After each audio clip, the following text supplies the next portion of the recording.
Hello, नमस्ते. आज मी खिचडी बनवलेली. ती तुम्हाला मी दाखवते कशी बनवते ती.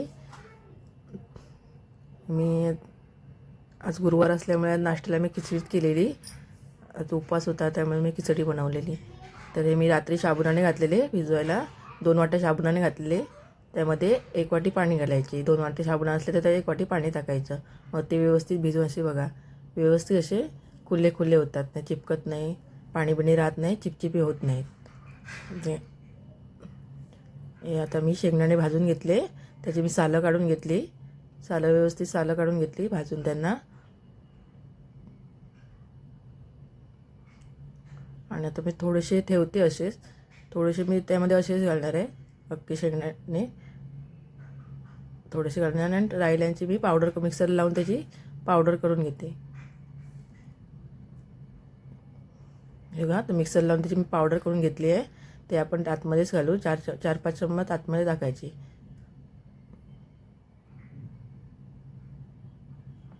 हे आतमध्ये व्यवस्थित ढवळून घ्यायची. हलक्या हाताने ढवळायची, मोठ्याने जोरात जोरात नाही ढवळायची. हलक्या हाताने ढवळून घ्यायची.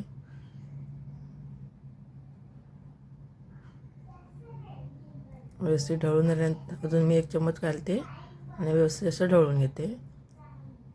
त्यामध्ये थोडंसं मीठ टाकायचं. चवीप्रमाणे मीठ घालूया. इथे तुम्हाला किती पाहिजे तेवढं मीठ घालायचं चवीप्रमाणे. आणि मी 2 चम्मच त्यामध्ये साखर घालते.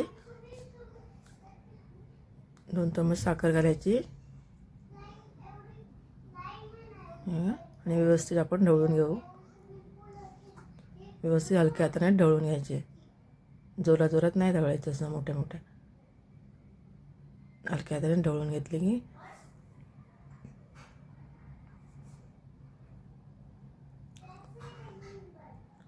आता आपण त्याला फोडणीला घालूयात.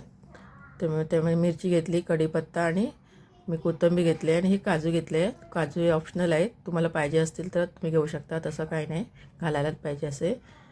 आता मी गॅसवर ठेवले, कढाई ठेवली आहे. त्यामध्ये तूप किंवा तेल घालायचं. तुम्हाला काय पाहिजे असेल ते घालायचं. मी तूप टाकते. तुपामध्ये चव चांगली लागते तूप घातल्यावर. त्यामुळे 2 चमचे मी तूप घातलं आणि त्यामध्ये आता मी कढीपत्ता घालून घेते.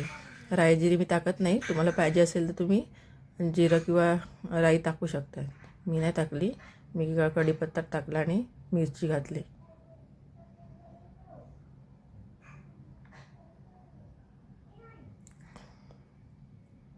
मिरची घातली. आता हे काजू पण घालून घेते आतमध्ये. जरा भाजल्यावर चांगलं लागतं खायला. हे काय सांगितल्याप्रमाणे ऑप्शनल आहेत. तुम्ही पाहिजे तर तुम्ही घालू शकता. माझ्याकडे होते म्हणून मी थोडेसे घातले. आणि व्यवस्थित ढवळून ते काजू पण जरा तुपामध्ये भाजून येतात. मग खायला पण चांगलं लागतं. जरा मी कोथिंबीर पण आतमध्ये टाकली. कोथिंबीरने पण फोडणीला टाकली की चव चांगली येते जरा, म्हणून मी थोडीशी टाकून घेतली आतमध्ये. आता हे साबुदाणे मी सगळं आतमध्ये घालते. हे साबुदाणे सगळं घालून घेते मी आता. हे साबुदाणे घालायचे आणि व्यवस्थित असे ढवळून घ्यायचे. 2-3 मिनटं अशीच झाकण असं ढवळून घ्यायचं व्यवस्थित तुपामध्येच. गॅस मिडियमच ठेवायचा, मोठा नाही ठेवायचा. हे बघा, व्यवस्थित 2-3 मिनटं ढवळून झाल्यानंतर त्यावर आपण झाकण ठेवू. 1-2 मिनटं पण झाकण ठेवायचं.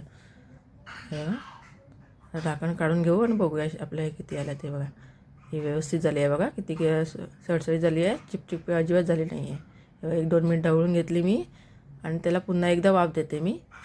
पुन्हा 1 मिनिट पुन्हा वाफ द्यायची असे. बघा, 1 मिनिट पुन्हा वाफ देऊन मी काढले झाकण. आता हे बघा, आपल्या खिचडी तयार झाली. आता आपली तयार झाली आहे. आता गॅस बंद करून त्या मी कोथिंबीर टाकते आणि याच्यावर लिंबू पिळून घेते. असं लिंबू पिळायचं, खायला पण चांगलं लागतं जरा. आणि व्यवस्थित असं ढवळून घ्यायचे. हे बघा, आपली खिचडी तयार झाली आता.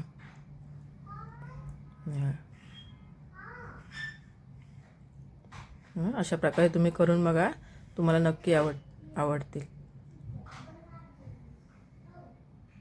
हे बघा, अशा प्रकारे तुम्ही नक्की करा आणि आवडल्यास माझ्या चॅनलला